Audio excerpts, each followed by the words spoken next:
কোরবানির পর নির্ধারিত সময়ের মধ্যে দেশের বেশিরভাগ বড় শহরের বর্জ্য সরিয়ে ফেলা হয়েছে।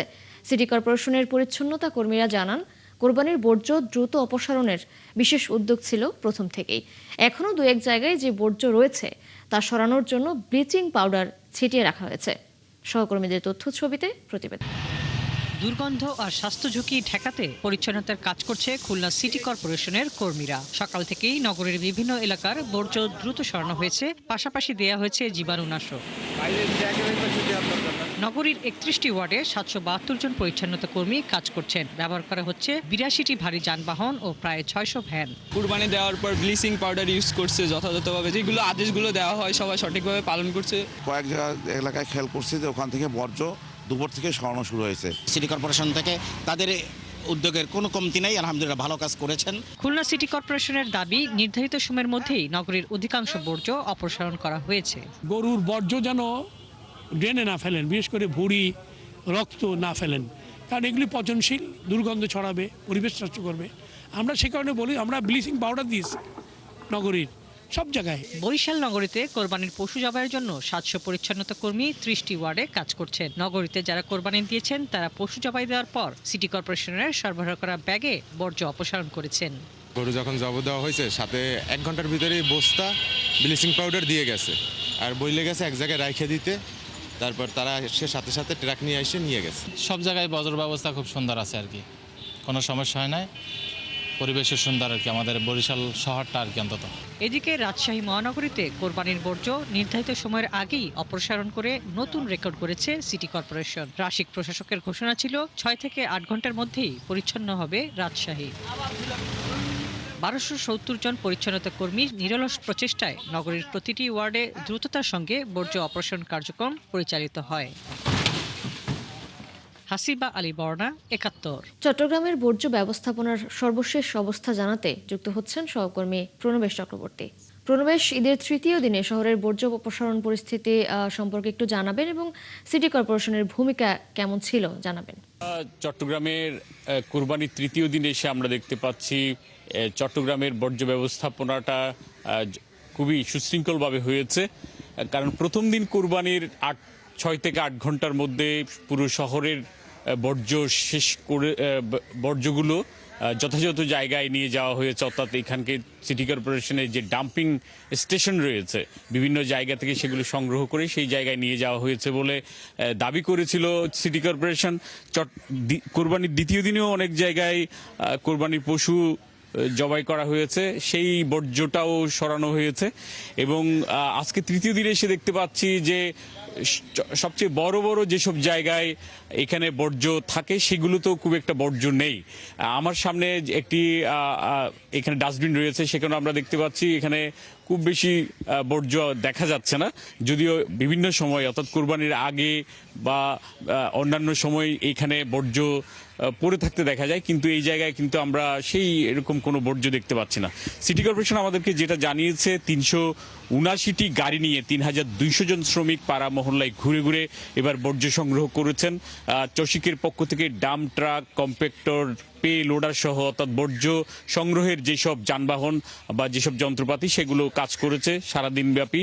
এবং তারা পাড়ায় পাড়ায় ঘুরে যেসব জায়গায় বর্জ্য ছিল সেখানে পানি এবং ব্লিচিং পাউডার ছিটিয়ে কোরবানির স্থানটিকে পরিচ্ছন্ন করা হয়েছে বলে সিটি কর্পোরেশনের পক্ষ থেকে দাবি করা হয়েছে। তো সব মিলিয়ে বর্জ্য ব্যবস্থাপনায় এবার কোনো ধরনের ঘাটতি ছিল না। City mayor doctor Shahadat Hossain আগে থেকে নির্দেশনা দিয়েছিলেন যাতে খুব দ্রুত সময়ের মধ্যে বর্জ্যগুলো সরিয়ে ফেলা হয়। সেই নির্দেশনা অনুযায়ী চট্টগ্রাম সিটি কর্পোরেশনের যে কনজারভেন্সি ডিপার্টমেন্ট রয়েছে সেই ডিপার্টমেন্টের কর্মীরা তারা দিনরাত পরিশ্রম করেছেন। আজকেও তারা বিভিন্ন জায়গায় কাজ করবেন। যদি কোনো পাড়া মহল্লায় ভেতরে থাকে তাহলে চট্টগ্রাম সিটি কর্পোরেশনের যে 24 ঘন্টার যে কন্ট্রোল রুম খোলা হয়েছে সেখানে যদি কেউ খবর দেয় সেখানেও পরিচ্ছন্নতা কর্মীরা তৎক্ষণাৎ গিয়ে সেগুলো পরিষ্কার করবেন, এরকম নির্দেশনা রয়েছে চট্টগ্রাম সিটি কর্পোরেশনের পক্ষ থেকে। তো সবগুলো মিলিয়ে চট্টগ্রামের যে বর্জ্য ব্যবস্থাপনা সেটা নির্দ্বিধায় যারা নগরবাসী রয়েছেন তারা বলছেন যে এবার খুব দ্রুততায় এই বর্জ্যগুলো সংগ্রহ করা হয়েছে। শেষ হয়েছে। প্রণবেশ চক্রবর্তী, আপনি আছেন, সঙ্গে থাকবেন, ধন্যবাদ যুক্ত হবার জন্য। দর্শক, চট্টগ্রামের বর্জ্য ব্যবস্থাপনার সর্বশেষ জানাচ্ছিলেন আমাদের সহকর্মী প্রণবেশ চক্রবর্তী। সিলেট মহানগরে কোরবানি করা পশুর বর্জ্য অপসারণে 8 ঘন্টার সময় নির্ধারণ করেছিল সিলেট সিটি কর্পোরেশন। নির্ধারিত সময়ের আগেই সেই কাজ শেষ করেছে কর্তৃপক্ষ। সংশ্লিষ্টরা যেটি বলছেন, আরও 3 দিন এই পরিষ্কার পরিচ্ছন্নতা কার্যক্রম চলবে। বিস্তারিত সাকিব আহমদ মিঠুর প্রতিবেদনে। সরকারের নির্দেশ ছিল কুরবানির 12 ঘন্টার মধ্যে সকল ধরনের বর্জ্য পরিষ্কার করতে হবে। সেই অনুযায়ী ঈদের দিন কুরবানির পর থেকে কাজ শুরু করে সিলেট সিটি কর্পোরেশন কর্তৃপক্ষ। 8 ঘন্টার মধ্যে সিটির 42টি ওয়ার্ডের বর্জ্য পরিষ্কারের সময় নির্ধারণ করা হয়, তবে তার আগে কাজ শেষ করে সংশ্লিষ্টরা। জনগণ যেভাবে সহায়তা করছেন আমি খুবই আশাবাদী, এবং যদি আবহাওয়া প্রতিকূল না থাকে আমরা আশা করি খুবই স্বল্প সময়ের মধ্যে আমাদের বর্জ্যের অপসারণের কাজ সম্পন্ন করতে পারবো। একইভাবে যারা বিকালে দিবেন কিংবা কালকে দিবেন, আগামী 3 দিন আমাদের একই কার্যক্রম চলমান থাকবে। বর্জ্য অপসারণের কাজ দ্রুত শেষ হওয়ায় সন্তোষ জানিয়েছেন নগরবাসী। তবে নগরবাসীকে নির্দিষ্ট স্থানে বর্জ্য ফেলার আহ্বান জানিয়েছেন নগরীর সচেতন নাগরিকরা। আমরা যেটুকু দেখেছি এখন পর্যন্ত সিটি কর্পোরেশন ভালো করেছে, আর নাগরিকদের পক্ষ থেকে যে বিষয়টা করার কথা ছিল সে জায়গায় একটু ব্যত্যয় ঘটেছে। আমরা দেখেছি 24 ঘন্টাও তো হয়নি, 24 ঘন্টার আগেই কিন্তু সম্পূর্ণ নগরী একদম দুর্গন্ধমুক্ত, নিট অ্যান্ড ক্লিন বলতে যা বোঝায় সবই কিন্তু করা হয়েছে। সিলেট সিটি কর্পোরেশনের কর্তৃপক্ষ জানিয়েছে ঈদের দিন থেকে 3 দিন পর্যন্ত তাদের এই পরিষ্কার পরিচ্ছন্নতা কার্যক্রম চলবে। সাকিব আহমদ মিঠু, 71 সিলেট। ঈদুল আজহা উপলক্ষে রংপুর নগরীর বর্জ্য অপসারণের 8 ঘন্টার ঘোষিত সময়ের মধ্যেই বাস্তবায়ন হয়েছে বলে দাবি করেছে Rangpur city corporation. Rangpur city কর্পোরেশনের প্রশাসক জানান, ঈদের দিন দুপুর থেকেই 1069 জন পরিচ্ছন্নতা কর্মী বিভিন্ন অঞ্চল ভাগ করে কাজ শুরু করেন। শহরের বেশিরভাগ বর্জ্য ঘোষিত সময়ের মধ্যে অপসারণ হয়েছে। তিনি আরও জানান, ঈদের আগে হটলাইন নাম্বার মাইকিং করে ঘোষণা করা হয়। নাগরিকদেরকে অনুরোধ করা হয়, যদি কোনো জায়গায় বর্জ্য অপসারিত না হয় তাহলে সেটি যেন সিটি কর্পোরেশনকে অবগত করা হয়। নাগরিকদের সহায়তা পাওয়া গেছে। দর্শক, রংপুরের বর্জ্য ব্যবস্থাপনার খবর জানাতে আমাদের সাথে যুক্ত হচ্ছেন সহকর্মী মাহবুব সুমন। সুমন, শহরে বর্জ্য অপসারণের অবস্থা জানাবেন, নগরবাসী এ নিয়ে কি বলছেন এবং সিটি কর্পোরেশনের ভূমিকা কেমন ছিল? তিশা, আপনাকে আপনার মাধ্যমে দর্শকদেরকে জানাতে চাই, বাংলাদেশের দ্বিতীয় বৃহত্তম এই রংপুর সিটি কর্পোরেশন, যার আয়তন প্রায় 205 বর্গ কিলোমিটার। পুরো 205 বর্গ কিলোমিটার জুড়ে এই মহাকর্মযজ্ঞ যেটি সিটি কর্পোরেশন ঘোষিত করেছিল যে 8 ঘন্টার মধ্যে সকল বর্জ্য অপসারণ করা হবে, এই বর্জ্য অপসারণ করার জন্য প্রায় 1069 জন পরিচ্ছন্নতা কর্মী নিয়োগ দেওয়া হয়েছিল, এবং তারা তাদের যে এই মহাকর্মযজ্ঞ সেই কর্মযজ্ঞ পরিচালনা করার জন্য আরও 76 জন সুপারভাইজার তারা নিয়োগ দিয়েছিলেন। আমরা আপনাকে একটু দেখাতে চাই যে এই যে সিটি কর্পোরেশনের মহাকর্মযজ্ঞ, এই মহাকর্মযজ্ঞে প্রায় 30টি ট্রাক কাজে লাগানো হয়েছিল এবং 2টি পানিবাহী ট্রাক, যেহেতু আপনি জানেন যে কোরবানির বর্জ্যের একটি বড় অংশ হচ্ছে রক্ত, সেটি অপসারণ করার জন্য 2টি পানি ট্রাক রংপুরে নগরীতে কাজ করেছে, এবং সেই সাথে আরও প্রায় 5টি আবর্জনা লোডিং যানবাহন কাজ করেছে।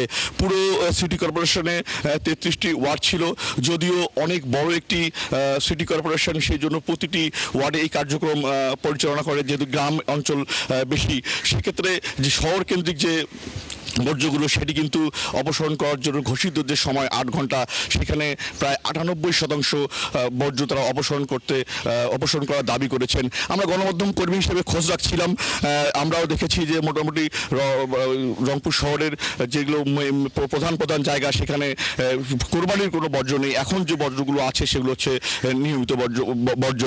এবং আরেকটি তথ্য আপনাকে জানিয়ে রাখি, সিটি কর্পোরেশনের এই যে পুরো কার্যক্রম পরিচালনা করেছেন সিটি কর্পোরেশনের প্রশাসক অ্যাডভোকেট মাহফুজুর নবী ডন, ঈদের দিন দুপুর থেকেই তিনি এই কার্যক্রম উদ্বোধন করার সাথে সাথেই তিনি মনিটরিং করেন, এবং তিনি আমাদেরকে জানিয়েছেন যে মাননীয় প্রধানমন্ত্রীর বিশেষ নির্দেশনায় তিনি এই কাজগুলো করছেন।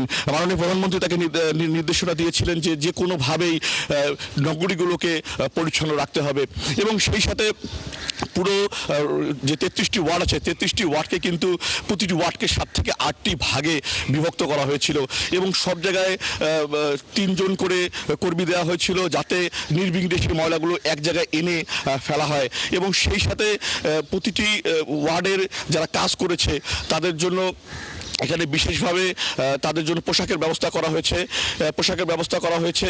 এই ছিল মোটামুটি রংপুর সিটি, এখন আমরা দেখছি পরিচ্ছন্ন একটি নগরীতে রূপান্তর হয়েছিল। এই ছিল আমার কাছে সর্বশেষ। তৃষা।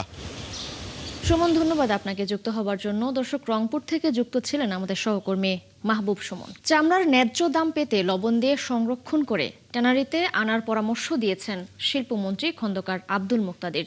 শুক্রবার সাভারের চামড়া শিল্প নগরীর সিইটিপি কার্যক্রম পরিদর্শন করে তিনি বলেন, দ্রুত পচনশীল হওয়ায় সরকার কাঁচা চামড়ার দাম নির্ধারণ করতে পারে না। এদিকে সাভারের ট্যানারিতে 800 টাকার চামড়া বিক্রি হচ্ছে মাত্র 200 টাকায়। এজন্য চামড়া কেনার সিন্ডিকেটকে দায়ী করছেন বিক্রেতারা। রায়ান বিন আমিনের প্রতিবেদন। সাভারের ফুলবাড়িয়া থেকে শুক্রবারে কুরবানি করা পশুর চামড়া নিয়ে এসেছেন আলমউদ্দিন। দাম শুনে চামড়া এখন নদীতে ফেলে দেওয়ার সিদ্ধান্ত নিয়েছেন তিনি। ঢাকা ও এর আশপাশের বিভিন্ন এলাকা থেকে শুক্রবার দুপুর পর্যন্ত 1500 ট্রাকে প্রায় 5 লাখ চামড়া এসেছে সাভারের চামড়া শিল্পনগরে। 24 ঘন্টা হয়ে গেলেও এখনও কিছু চামড়া অবিকৃত অবস্থায় পড়ে আছে। অথচ বেলা বাড়ার সাথে সাথে দাম কমেছে চামড়ার। খালি তো মাথার সাথে এবার তাহলে ফুললাম নিজে বেচছেন না দিকে এই কথা আনছি অনেক দাম দিকে শুনি এক জায়গায় 150, 200 এরকম দাম বলে দামকে তাহলে চল টেনা দিতে গান কেন ফালাই দেয় টেগুলি। মালিকরা বলছেন, লেদার ওয়ার্কিং গ্রুপের সনদ না থাকায় ইউরোপের বাজারে যেতে পারে না দেশের চামড়া। এতে চায়না ক্রেতাদের কাছে জিম্মি হয়ে পড়েছে এই সেক্টর। পাশাপাশি ঠিকঠাক সংরক্ষণ না করতে পারায় প্রতি বছর নষ্ট হয় বহু চামড়া। আমাদের LW সার্টিফিকেট নাই, CTP central wait management complete না। আমার ফ্যাক্টরি দেখেন 70% আমি কমপ্লিট, জাস্ট ওই দুইটা হয়ে গেলে কিন্তু আমি সার্টিফিকেট পেয়ে যাই। সার্টিফিকেট ছাড়া আমাদের বায়ার নেই। তা আপনি একটা মালের যদি আপনার বায়ার না থাকে আপনি কার কাছে বিক্রি করবেন? আমার চায়না বায়ার, চায়না 5-7টা বায়ার থাকে, ওদের কাছে আমরা জিম্মি হয়ে থাকি, ওই ছাড়া আমাদের কোনো ওয়ে নাই। এছাড়া কেমিক্যাল, শ্রমিকের খরচ বৃদ্ধি সহ নানা কারণে চামড়া কিনতে আগ্রহ হারাচ্ছেন চামড়া ব্যবসায়ীরা। 30% মাল খারাপ, এই জন্য চামড়ার রেটটা প্রচুর কম। গভর্নমেন্ট যদি আমাদের অন্তত বেসিক 15-20-30টা আইটেম যদি আমাদেরকে খুব অল্প মাত্রার ট্যাক্সে যদি আমরা নিতে পারতাম তাহলে আমাদের শিল্পটা অনেক দূর ডেভেলপ হতো। আর এ নিয়ে শিল্পমন্ত্রী জানান, দ্রুত পচনশীল হওয়ায় সরকার কাঁচা চামড়ার দাম ঠিক করতে পারে না। ন্যায্য দাম পেতে হলে লবণ দিয়ে সংরক্ষণ করে চামড়া ট্যানারিতে আনতে হবে। শুক্রবার দুপুরের পর সাভারের চামড়া শিল্পনগরীর সিইটিপি কার্যক্রম পরিদর্শনের সময় সাংবাদিকদের এই কথা বলেন তিনি। সবার কাছে অনুরোধ, পশুর গা থেকে খুলে নেওয়ার 4 থেকে 6 ঘন্টার মধ্যে সমস্ত ময়লা পরিষ্কার করে এটাকে পর্যাপ্ত লবণ মাখাতে হবে। একবার যদি লবণ মাখান, এটা 3-4 মাস পর্যন্ত আপনি এটাকে সংরক্ষণ করতে পারেন। বক্তব্যটা স্পষ্ট, লবণ মাখানো চামড়ার মূল্য আছে। লবণ মাখানো যদি না হয় তাহলে তো সেটার লাইফ নাই, লঞ্জিভিটি নাই। আর বিক্রেতাদের দাবি, সিন্ডিকেট ভেঙে চামড়ার ন্যায্য মূল্য নিশ্চিত করতে দ্রুত কার্যকর পদক্ষেপ নিতে হবে প্রশাসনকে। রায়ান বিন আমিন, 71, সাভার। ন্যায্য মূল্য না পাওয়ায় চট্টগ্রামে প্রায় 5000 চামড়া ভাগাড়ে ফেলে দিয়েছেন মৌসুমি ব্যবসায়ীরা। পরে সিটি কর্পোরেশনের পরিচ্ছন্নতা কর্মীরা তা সরিয়ে ফেলেন। আড়তদারদের দাবি, ঠিকঠাকভাবে সংরক্ষণ না করায় চামড়াগুলো নষ্ট হয়েছে।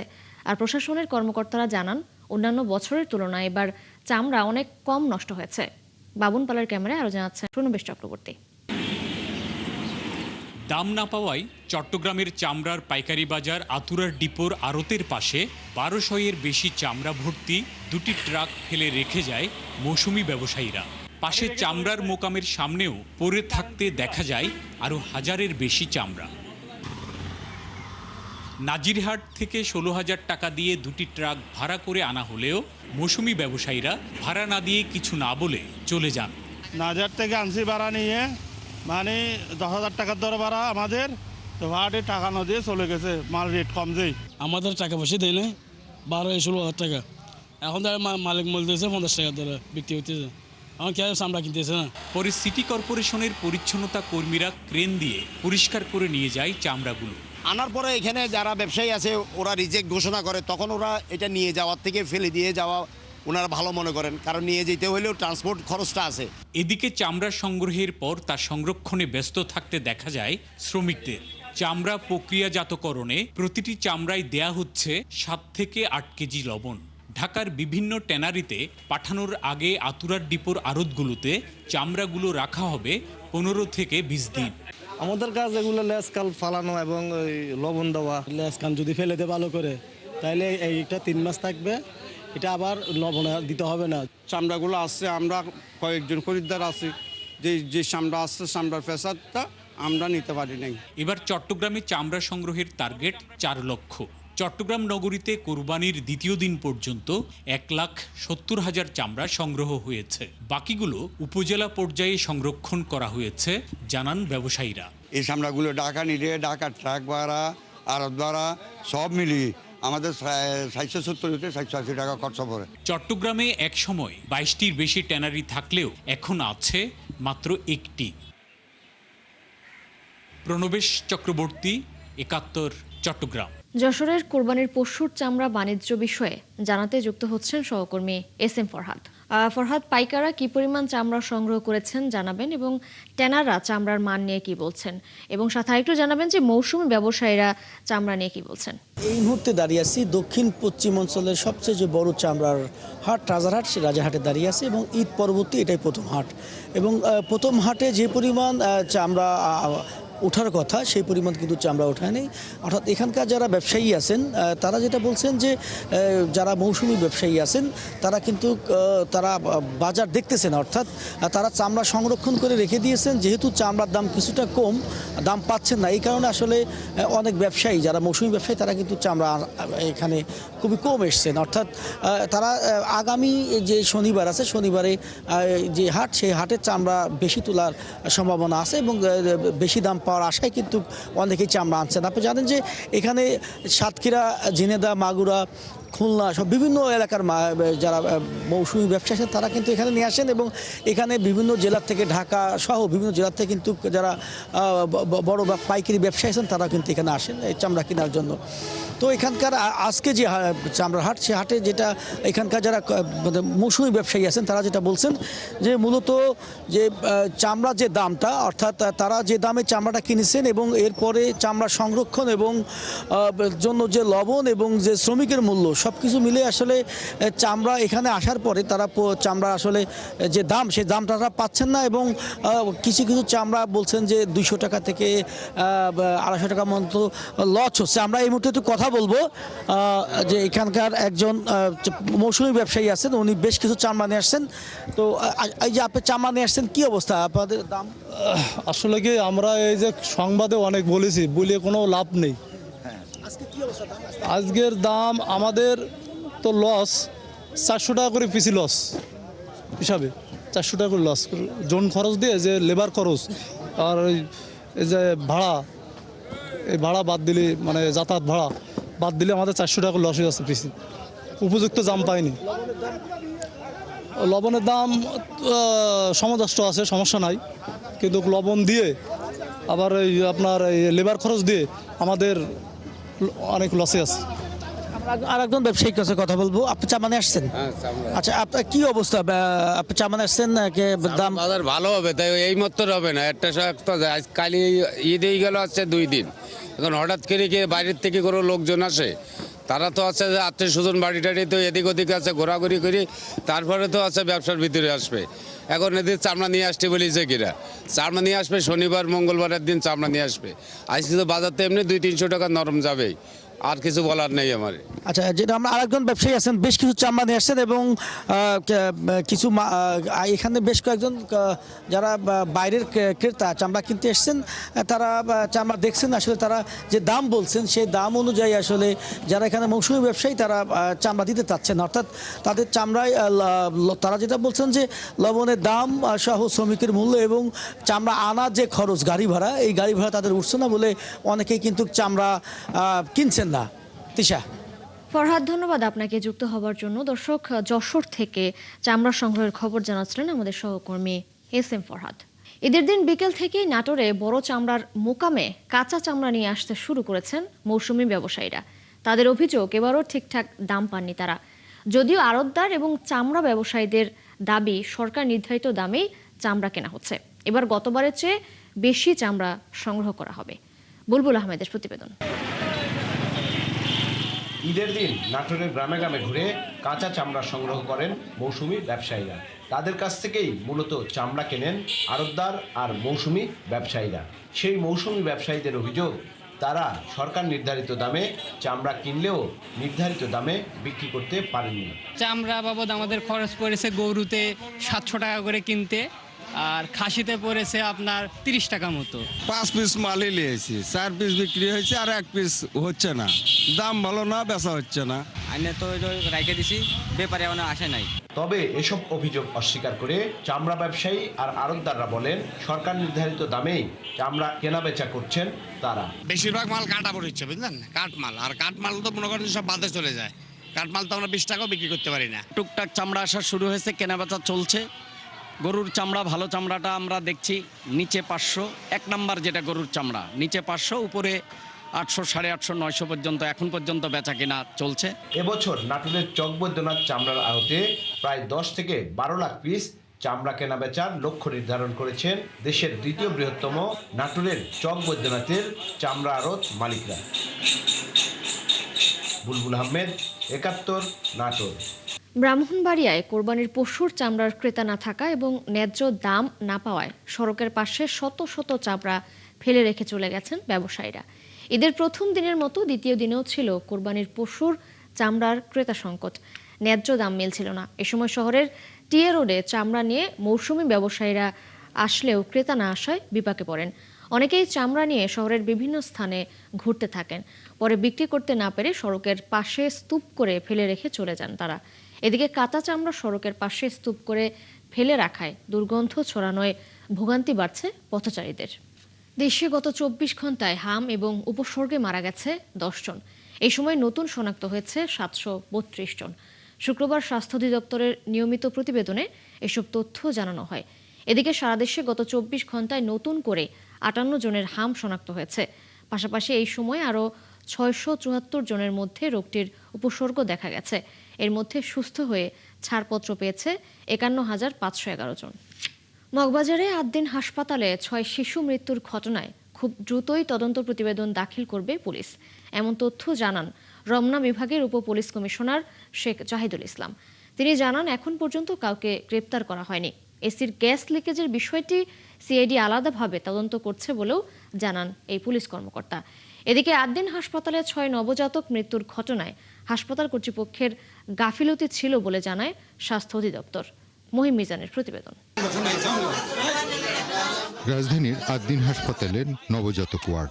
গত বুধবার ভোরে অল্প সময়ের ব্যবধানে মারা যায় 6 নবজাতক। এই ঘটনায় হাসপাতাল জুড়ে নেমে আসে উদ্বেগ, উৎকণ্ঠা আর স্বজনদের আহাজারি। এতগুলো শিশুর মৃত্যুর রহস্য উদ্ঘাটনে গঠন করা হয় উচ্চ পর্যায়ের তদন্ত কমিটি। 72 ঘন্টার মধ্যে প্রতিবেদন জমা দেওয়ার নির্দেশ দেয় সরকার। আর তাই আলোচিত এই ঘটনার তদন্তে নামে আইনশৃঙ্খলা বাহিনী।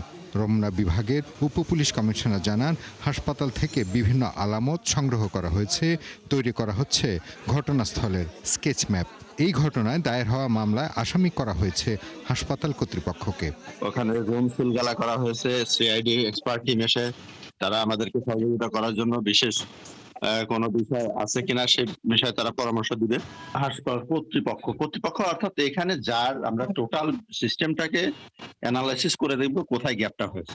এদিকে স্বাস্থ্য অধিদপ্তরে গঠিত তদন্ত কমিটি নবজাতক ইউনিট পরিদর্শন করে প্রাথমিকভাবে গাফিলতি ও অনিয়মে তথ্য পেয়েছে। তদন্ত সংশ্লিষ্ট সূত্র জানায়, নবজাতক ওয়ার্ডের পরিবেশ, রোগীর ব্যবস্থাপনা ও সংক্রমণ নিয়ন্ত্রণ ব্যবস্থায় বেশ কিছু ঘাটতির প্রমাণ মিলেছে। 8 দিন হাসপাতালের নবজাতক ওয়ার্ডের প্রয়োজনীয় মানদণ্ড অনুসরণে ঘাটতি ছিল প্রাথমিকভাবে মনে করছেন স্বাস্থ্য অধিদপ্তরের তদন্ত কমিটি। শনিবারের মধ্যেই পূর্ণাঙ্গ তদন্ত প্রতিবেদন জমা দেওয়া হবে বলে জানান অতিরিক্ত মহাপরিচালক। গাফিলতি তো অবশ্যই আছে, এখানে এ ব্যাপারে কোনো সন্দেহ নাই। গাফিলতি আছে ওই হসপিটালের ইনফ্রাস্ট্রাকচারে। ওই যে জায়গাটাতে বাচ্চাগুলো মারা গেছে ওটা পোস্ট অপারেটিভ, এটা কোনো পোস্ট অপারেটিভ হতে পারে না, কোনো ভেন্টিলেশন নাই। এগুলোতে তো ডেফিনেটলি গাফিলতি আছে। এগুলো তো আমরা তাদেরকে এই প্রশ্নের মুখোমুখি করব এবং আইনগতভাবে যা করার আমরা করব। অন্যদিকে মৃত শিশুদের পরিবারের অভিযোগ, হাসপাতাল কর্তৃপক্ষের অব্যবস্থাপনা, চিকিৎসা ব্যবস্থা ত্রুটির কারণে তাদের সন্তানদের মৃত্যু হয়েছে। তবে এই বিষয়ে হাসপাতাল কর্তৃপক্ষের আনুষ্ঠানিক বিস্তারিত বক্তব্য এখনো পাওয়া যায়নি। মহিম মিজান, 71, ঢাকা। বগুড়ার কাহালুতে 2 মোটরসাইকেলের সংঘর্ষে 3 জন নিহত হয়েছেন। উপজেলার বীরকেদার ইউনিয়নের 12 মাইল এলাকায় শুক্রবার সন্ধ্যায় এই দুর্ঘটনা হয়। কাহালু থানার ভারপ্রাপ্ত কর্মকর্তা শফিকুল ইসলাম স্থলে পৌঁছে 3 জনের মৃতদেহ উদ্ধার হয়েছে। প্রাথমিকভাবে জানা যায় দুটি মোটরসাইকেলের মুখোমুখি সংঘর্ষে ঘটনাস্থলেই 3 জন মারা যান। এছাড়াও অপর মোটরসাইকেলে থাকা আরও 2 জন আহত হয়েছেন। নিহতদের পরিচয় নিশ্চিতে চেষ্টা চলছে। দেশীয় আইন শৃঙ্খলা পরিস্থিতি রাতারাতি নিয়ন্ত্রণ সম্ভব নয় বলে মন্তব্য করেছেন পরিবেশ, বন ও জলবায়ু পরিবর্তন মন্ত্রী আব্দুল আওয়াল মিন্টু। শুক্রবার সোনাগাজী কেন্দ্রীয় জামে মসজিদে মুসল্লিদের সাথে ঈদ শুভেচ্ছা বিনিময় শেষে সাংবাদিকদের প্রশ্নের জবাবে তিনি এই মন্তব্য করেন। পরিবেশ মন্ত্রী বলেন, সরকারের কাজ আইন শৃঙ্খলা নিয়ন্ত্রণ করা, অপরাধ দমন করা, কিশোর গ্যাং দমন করা এবং অবৈধ বালি উত্তোলন বন্ধ করা। তবে আইন শৃঙ্খলা নিয়ন্ত্রণে সবার সহযোগিতা থাকা দরকার। পরে মুসল্লিদের সঙ্গে ঈদ শুভেচ্ছা বিনিময় করেন তিনি। আমাদের সরকার অলরেডি কাজ করতে, এটা আপনার চাইলেও এক জায়গা ঠিক করতে পারবেন। এটা বাংলাদেশের সর্বত্র একই অবস্থা। আর এর কারণও আপনারা জানেন, গত 18-19 বছর পর্যন্ত সমস্যা ক্রিয়েট হচ্ছে। সমস্যা তো আর 3 মাসে সমাধান করা যায় না। ঝিনাইদহ জেলা জুড়ে এখন আতঙ্কের নাম কিশোর গ্যাং। শহর থেকে গ্রাম, পাহাড় মহল্লা থেকে শিক্ষা প্রতিষ্ঠান সবখানেই বাড়ছে তাদের দৌরাত্ম্য। মাদক, ছিনতাই, ধর্ষণ ও হত্যা সহ নানা অপরাধে জড়িয়ে পড়েছে 12 থেকে 18 বছর বয়সী কিছু কিশোর। রাজীব হাসানের তথ্য ছবিতে প্রতিবেদন। 2025 সালের 30 মে ব্যাপারীপাড়ায় আম খাওয়া নিয়ে জীবন নামে এক যুবকের বুকের 2 পাশে ছুরিকাঘাত করে হত্যা করা হয়। সিসিটিভির সেই ছবি ছড়িয়ে পড়লে ব্যাপক আতঙ্কের সৃষ্টি হয় এলাকায়। এছাড়াও চলতি বছরের 26শে মার্চ মহেশপুরে প্রেমিককে আটক রেখে এক তরুণীকে ধর্ষণের দায়ে আটক হয় কিশোর গ্যাংয়ের সদস্য হযরত শাওন, নয়ন ও আমিন। পরে তারা দোষ স্বীকার করে। গোটা জেলায় এমন ঘটনা ঘটছে একের পর এক। ভুক্তভোগী পরিবারগুলোর অভিযোগ, রাজনৈতিক ছত্রছায়ায় মাদকের সহজলভ্যতা এবং পারিবারিক নজরদারির অভাবে কিশোররা ভয়ঙ্কর অপরাধে জড়িয়ে পড়ছে। যারা কিশোর গ্যাং যারা এরাই হত্যা করেছে, আর আমি এর বিচার চাই। ডেকে নিয়ে ভালোবেসে ডেকে নিয়ে ওকে মেরেছে। আর সচেতন মানুষের দাবি, অভিভাবকদের উদাসীনতার কারণে বাড়ছে কিশোর অপরাধ। এ ব্যাপারে প্রশাসনের দৃষ্টি আকর্ষণ করছি। এছাড়া যারা গার্জিয়ান আছে তাদেরও এ ব্যাপারে সচেতন হওয়ার জন্য দৃষ্টি আকর্ষণ করছি। এর উৎপাত অতিরিক্ত মাত্রায় চলে গেছে, যার ধারাবাহিকতা দিন দিন বাড়ছে। এটা নিয়ন্ত্রণে আনা এখন সময়ের দাবি। আর কিশোরদের ভাষ্য, খেলাধুলার মাঠের অভাব ও স্মার্টফোনের অতিরিক্ত আসক্তি তাদের অনেক বন্ধুকে বিপথে ঠেলে দিচ্ছে। যেগুলো হচ্ছে পরিবার অসচ্ছল, সেখান থেকে আসলে কিশোর গ্যাংগুলো উঠে আসছে বেশি। কারণ একটা ভালো ফ্যামিলির ছেলে বা মেয়ে কখনোই এসব জায়গায় তাদের বিচরণ হবে না।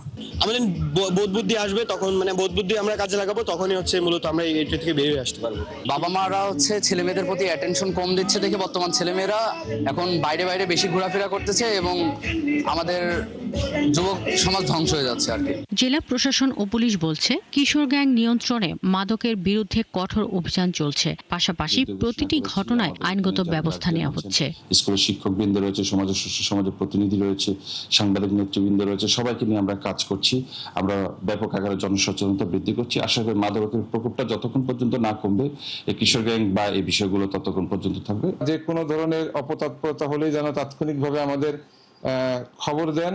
গত 5 বছরে নানা অপরাধে যুক্ত থাকার দায়ে বিভিন্ন কিশোর গ্যাংয়ের নামে 14টি মামলা হয়েছে। এর মধ্যে 4টি হত্যাকাণ্ড এবং 2টি ধর্ষণ।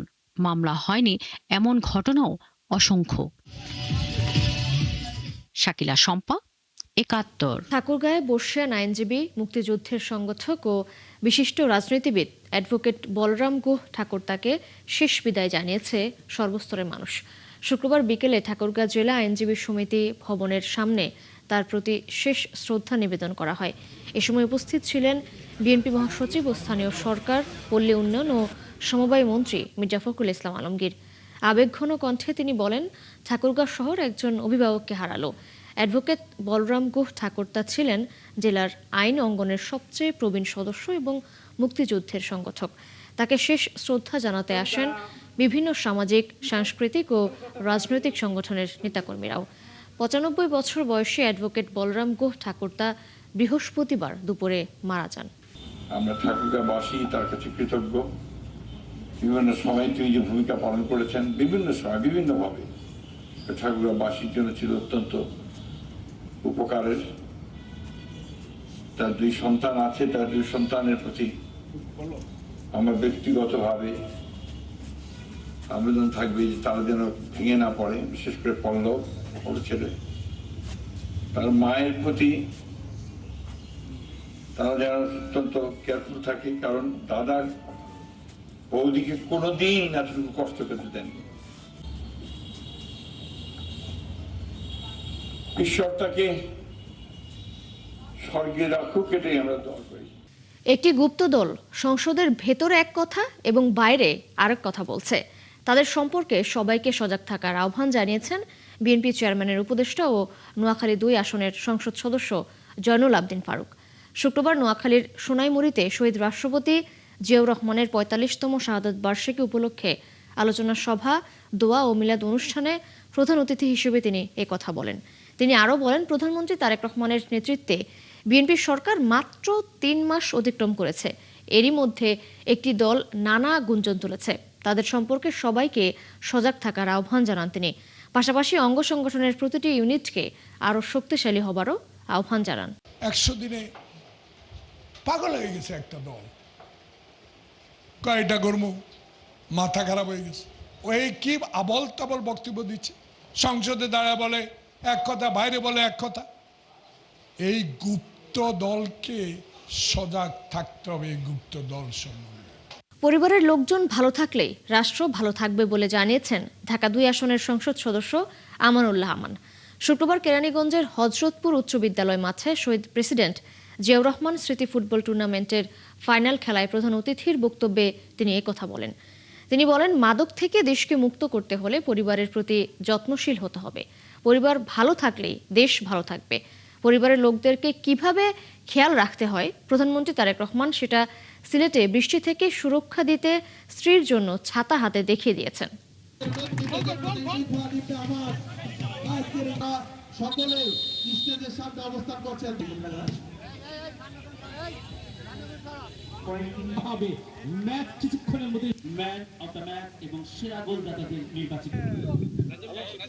বরিশাল তালতলী শিশু পার্কটি দখল করেছে একদল ব্যবসায়ী।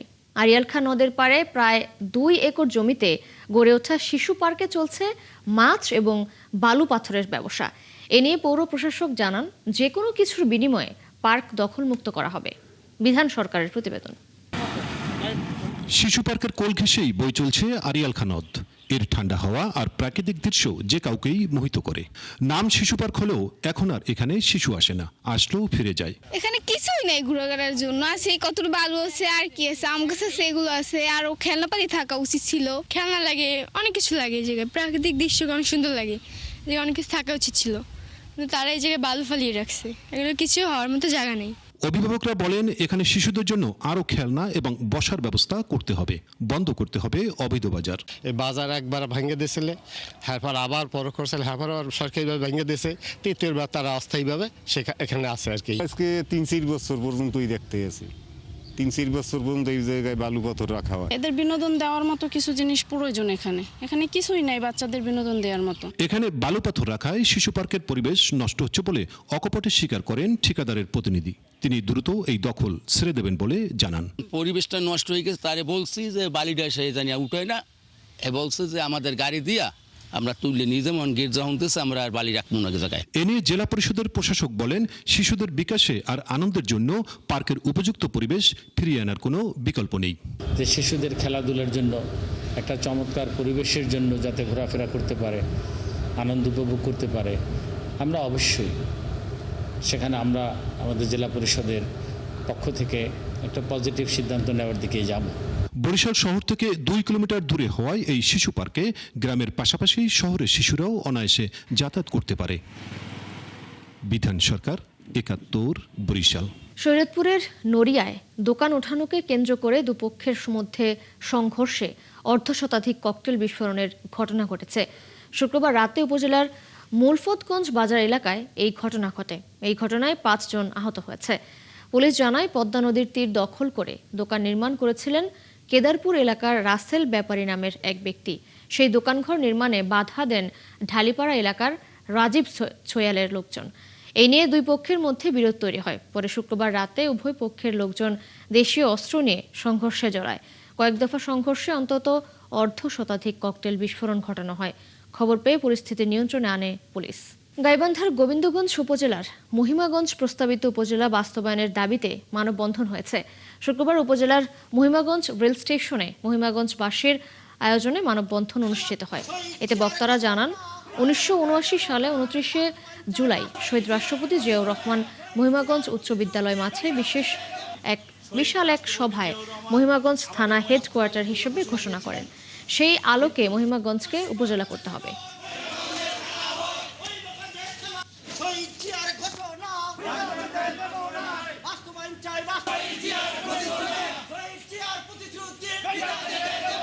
ঈদের ছুটিকে কেন্দ্র করে পর্যটকের পদচারণায় মুখর হয়ে উঠেছে সিলেট। ঈদের পরদিন থেকে নগরীর বিভিন্ন এলাকা ও পর্যটন কেন্দ্রে আসতে শুরু করেছেন দেশের বিভিন্ন প্রান্তের ভ্রমণ পিপাসুরা। মাজার জিয়ারত থেকে শুরু করে প্রকৃতির সৌন্দর্য উপভোগ করছেন তারা। বিস্তারিত সাকিব আহমদ মিঠুর প্রতিবেদনে। ঈদের ছুটি মানেই পরিবার নিয়ে ঘুরতে বের হওয়া, আর সেই তালিকায় এবারও শীর্ষে রয়েছে সিলেট। ঈদের পরদিন থেকে নগরীর বিভিন্ন এলাকায় দেখা গেছে পর্যটকের ভিড়। অনেকে এসেছেন পরিবারের সদস্যদের নিয়ে হযরত শাহজালাল রহমাতুল্লাহি মাজার ও হযরত শাহপুরান রহমাতুল্লাহি মাজার জিয়ারত করতে। আবার কেউ ছুটেছেন প্রকৃতির অপরূপ সৌন্দর্যে ঘেরা জাফলং, সাদা পাথর ও বিছানা কান্দি এলাকায়। আমার মা বাবা আসছে ঈদের ছুটির জন্য বেড়াতে আমার কাছে। আমি আসছি এই শাহজালাল মাজারটা দেখানোর জন্য মা বাবাকে। প্রথমে এখানে জিয়ারত করলাম, আসলে খুবই ভালো লাগতেছে। আমরা এক সপ্তাহ সফর নিয়ে আসছি। এবার অনেকদিন পরে আসা হলো, তো অনেক কিছু চেঞ্জ হয়ে গেছে, ভালো লাগতেছে আসলে। তো এখান থেকে আমাদের গন্তব্য শুরু হবে জাফলং, বিছানাকান্দি, তারপরে রাতারগুল, তারপরে কিছু খাবার খাবো। প্রতি বছরের মতো এবারও পর্যটকদের নিরাপত্তায় পর্যাপ্ত ব্যবস্থা নিয়েছে জেলা ও পুলিশ প্রশাসন। পর্যটকদের সব ধরনের সুযোগ সুবিধা নিশ্চিত করতে ব্যবস্থা নেওয়ার কথা জানিয়েছেন প্রবাসী কল্যাণ ও বৈদেশিক কর্মসংস্থান মন্ত্রী আরিফুল হক চৌধুরী। অনেকেই ঈদের সময় ছুটি নিয়ে আসে প্রকৃতিকন্যা, জয়ন্তা, গোয়েনঘাট, কোম্পানিগঞ্জের সাদা পাথর, লালাখাল, এইগুলা মানে তারা ভিজিটার্সও আসে। এই জন্য আমরা নিরবিচ্ছিন্ন সমস্ত নিরাপত্তা প্রহরী, আমাদের পুলিশ বাহিনী, আমাদের র্যাব, আমাদের আনসার, সব সশস্ত্র বাহিনী সবাই আমরা বিজেপি সহ আমরা সবাই নজরদারি রাখা হচ্ছে। প্রকৃতি টান আর আধ্যাত্মিক আবহ দুই মিলে ঈদের ছুটিতে পর্যটকদের অন্যতম পছন্দের গন্তব্য সিলেট। সাকিব আহমদ মিঠু, ৭১, সিলেট। দর্শক, ঈদের ছুটিকে কেন্দ্র করে সিলেটের পর্যটন পরিস্থিতি জানাতে যুক্ত হচ্ছেন সহকর্মী হোসেন আহমেদ সুজাদ। সুজাদ, পর্যটকের ভিড় কেমন দেখছেন সিলেটে ঈদের ছুটিতে? পর্যটকদের জন্য কেমন সুবিধা রয়েছে এই অঞ্চলে জানাবেন, এবং তাদের নিরাপত্তায় কতটুকু তৎপর প্রশাসন? শুভ সকাল তিশা। আসলে ঈদের এই ছুটিতে সিলেট দেখতে কিন্তু দেশের বিভিন্ন জায়গা থেকে কয়েক হাজার মানুষ এসেছেন, এবং সিলেটের পরিস্থিতি যদি আপনাকে আমি এই মুহূর্তে দেখাই, যে সিলেটে পর্যটকরা এসেই যে জায়গাটিতে প্রথমে যান সেটি হচ্ছে হযরত শাহজালাল রহমতুল্লাহ আলাইহির মাজার শরীফ, এবং এখানকার আসলে কি পরিমাণ গাড়ির সারি সেখানে রয়েছে। পাশাপাশি অসংখ্য পর্যটক এখানে এসে শাহজালাল রহমতুল্লাহ আলাইহির মাজার জিয়ারত করেছেন, এবং তারপরেই কিন্তু সিলেট থেকে কিছুটা দূরে যে সকল পর্যটন স্পট আছে, বিশেষ করে জাফলং, সাদা পাথর, রাতারগুল, এইসব জায়গায় কিন্তু পর্যটকরা চলে যাচ্ছেন। তবে দুঃখের বিষয় হলো সত্য যে আসলে প্রশাসন যেভাবে বলেছিল যে পর্যটকদের তারা স্বাগত জানাবে, সেটা আসলে নেই, এবং সবচেয়ে বেশি অব্যবস্থাপনা কিন্তু এই শাহজালাল রহমতুল্লাহ আলাইহির মাজার এলাকায়। আমরা সকাল থেকে অনেক পর্যটকের সাথে কথা বলেছিলাম, তারা বলছেন যে এইসব মাজার এলাকা এবং সিলেটের হোটেলগুলোতে, যেগুলোতে সাধারণ দিনে 1500-1200 টাকা ভাড়া ছিল, সেগুলো কিন্তু এই মুহূর্তে 2500, 3000, 4000 টাকা হয়ে গেছে। অর্থাৎ যে যেভাবে পারে পর্যটকদের পকেট থেকে টাকা নিয়ে যাচ্ছে। আমরা একজনের সাথে একটু কথা বলবো। আচ্ছা, আপনি কোথা থেকে এসেছেন এবং হোটেল কি পেয়েছেন এবং কি পরিস্থিতি? আমি আপনার ডেমরা থেকে আসছি, এবং আমি আপনার ভোর 5টা বাজে আসছি। এখন বাজে প্রায় 8টা। আমি এখন পর্যন্ত হোটেল পাই না থাকার। এবং যে হোটেলের মান, আপনার যে হোটেল রুম ভাড়া নেবে 300 টাকা, ওই জায়গায় তারা রুম ভাড়া চাচ্ছে 4 থেকে 5,000 টাকা। তো একজন স্টুডেন্ট এবং একজন ফ্রেন্ডলি বাজেটে যারা ট্যুরে আসে, তারা কিভাবে ট্যুরে আসবে, তারা কিভাবে থাকবে?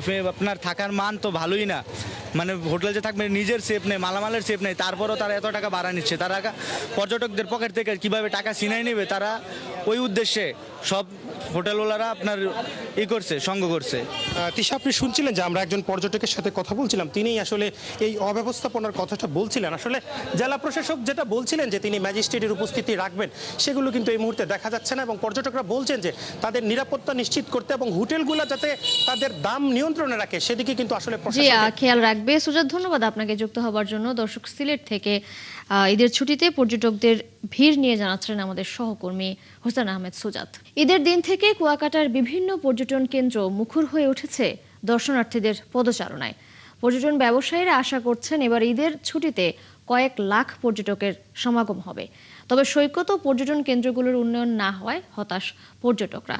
টুরিস্ট পুলিশ কর্মকর্তা বলেন, পর্যটকদের নিরাপত্তায় সৈকতে ও সড়কে কয়েক স্তরের নিরাপত্তা ব্যবস্থা নেওয়া হয়েছে।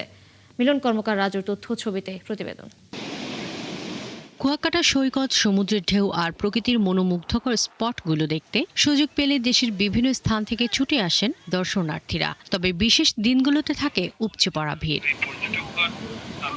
কুয়াকাটা হোটেল মোটেল ওনার্স অ্যাসোসিয়েশনের নেতারা জানান, এরই মধ্যে বেশিরভাগ হোটেলেই 30 থেকে 60 ভাগ আগাম বুকিং হয়েছে। ঈদুল আজহা উপলক্ষে উপচে পড়া ভিড় হওয়ার সম্ভাবনা আছে। যদি ওয়েদার ভালো থাকে তাহলে উপচে পড়া ভিড় হতে পারে পর্যটকদের। আমাদের কুয়াকাটার হোটেল মোটেলগুলি তাদের পর্যটন সেবা দেওয়ার জন্য প্রস্তুতি সম্পন্ন আছে। তবে সৈকতের পরিবেশ দেখে হতাশ পর্যটকরা। তারা বলছেন, সবকিছু আগের মতোই অগোছালো, ময়লা আবর্জনা তো আছেই, তার উপর অনিয়ন্ত্রিত খাবারের দাম, হোটেল ভাড়াও বেশি। এগুলো নিয়ন্ত্রণে প্রশাসন কোনো পদক্ষেপই গ্রহণ করছে না বলে অভিযোগ তাদের। আশা করি আমরা ঈদের পরে ভালো হবে, এই জন্য আমরা প্রত্যেকটা দোকানদার খুব সুন্দরভাবে প্রোডাক্ট উঠাইছি। কিছু কিছু জায়গা এখনো অপরিষ্কার আছে, এগুলা কর্তৃপক্ষের নজর রাখা উচিত। পর্যটকরা যে ময়লাগুলো ফেলছে, তারা যদি নির্দিষ্ট ময়লা নির্দিষ্ট জায়গায় ফেলে, তাহলে এরকম ময়লা হয় না। অনেক রকমের খাবার, তারপর ঢেউ। টুরিস্ট পুলিশ কর্মকর্তা জানান, পর্যটকদের নিরাপত্তায় পুরো কুয়াকাটা জুড়ে কয়েক স্তরের নিরাপত্তা ব্যবস্থা নেওয়া হয়েছে। পাশাপাশি সকাল থেকে রাত পর্যন্ত সৈকতে থাকবে ফায়ার সার্ভিসের নজরদারি। সমুদ্র সৈকতে তারা নির্বিঘ্নে যাতে ঘোরাফেরা করতে পারে, এই সকল কার্যক্রম তারা যাতে নির্বিঘ্নে করতে পারে এবং কোনো ধরনের অঘটন যাদের না ঘটে, সেজন্য আমরা জেলা পুলিশ, এখানে স্থানীয় থানা পুলিশ, জেলা পুলিশের পক্ষ থেকে ট্রাফিকেরা রাস্তায় তাদের আগমনের জন্য কাজ করবে। এখানে নৌ পুলিশের কার্যক্রম আছে, তাছাড়া ফায়ার সার্ভিস ও সিভিল ডিফেন্সের লোকেরাও এখানে কাজ করবে। পর্যটন সংশ্লিষ্ট ব্যবসায়ীরা বলছেন, তাপদাহে মাস জুড়ে ব্যবসায় মন্দাভাব থাকলেও ঈদের ছুটিতে পর্যটকদের সমাগমে ক্ষতি পুষিয়ে নেয়ার আশা করছেন তারা। শাকিলা শম্পা, ৭১। দর্শক, চলছে দেশচোখ সরাসরি সংবাদ অনুষ্ঠান দেখতে চোখ রাখুন ৭১-এর ফেসবুক পেজে এবং সাবস্ক্রাইব করুন ৭১-এর ইউটিউব চ্যানেল। থাকুন ৭১-এর সাথে।